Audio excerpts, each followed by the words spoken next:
একসময় যেখানে আষাঢ় মানেই ছিল গগন ভরা মেঘের ঘনঘটা, আজ সেখানে রোদে পুড়ে যাচ্ছে দুপুরবেলা। জলবায়ু পরিবর্তনের প্রভাবে বর্ষাকাল হারাচ্ছে তার চেনা ছন্দ। আগামী 23 জুলাই পর্যন্ত আকাশে থাকবে মেঘের আনাগোনা। 24 জুলাই থেকে দেশের বিভিন্ন অঞ্চলে ভারী বর্ষণের পূর্বাভাস দিয়েছে আবহাওয়া অফিস। 21 জুলাই এবং 22 জুলাই এই দুই দিন বৃষ্টিপাত দেশে কিছুটা কম থাকবে। এরপর 23 জুলাই থেকে কিছুটা বাড়বে, তবে 24 জুলাই থেকে সেটা আরও বাড়বে, কারণ 24 জুলাই উত্তর বঙ্গোপসাগরে একটি লঘুচাপ তৈরি হওয়ার সম্ভাবনা রয়েছে, যেটা পরবর্তীতে নিম্নচাপে রূপ নিতে পারে।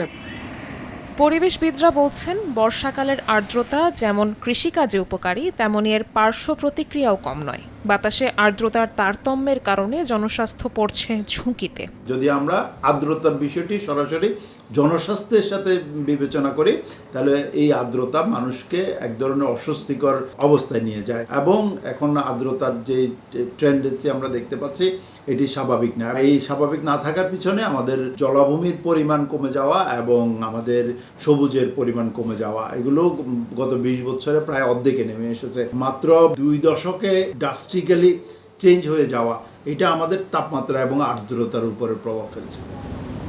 আষাঢ়ের আকাশ এখন আর শুধু স্বস্তির বৃষ্টি আনে না, দেয় জলবায়ু সংকটের বার্তাও। শবনব নিবিড়, সময় সংবাদ, ঢাকা।